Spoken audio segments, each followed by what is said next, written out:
বলিউড অভিনেত্রী Jacqueline Fernandez আবারও শিরোনামে। ভালোবাসা দিবসে তার প্রেমিক সুকেশ চন্দ্রশেখর জেল থেকে একটি চিঠি লিখেছেন এবং সঙ্গে পাঠিয়েছেন বিশেষ উপহার।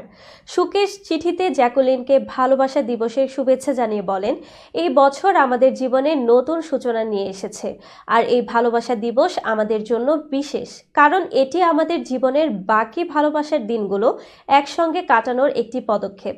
চিঠিতে সুকেশ আরও জানান, জ্যাকি, আমি তোমাকে পাগলের মতো ভালোবাসি, তুমি পৃথিবীর সেরা ভ্যালেন্টাইন। তবে চিঠির সবচেয়ে আকর্ষণীয় অংশ ছিল যখন সুকেশ বললেন তিনি জ্যাকুলিনকে একটি গালফস্ট্রিম প্রাইভেট জেট উপহার দিচ্ছেন। এই জেটের গায়ে রয়েছে তার নামের প্রথম অক্ষর এবং উড়োজাহাজের নম্বরও তার জন্ম তারিখ অনুযায়ী। সুকেশ জানান, তুমি সারা বিশ্ব ঘুরে বেড়াও কাজের জন্য, এবার থেকে এই উড়োজাহাজে করে ঘুরবে, তোমার যাতায়াতে আর কোনো প্রশ্ন হবে না। বর্তমানে 200 কোটি রুপি জালিয়াতি মামলায় জেল হাজতে রয়েছেন সুকেশ চন্দ্রশেখর।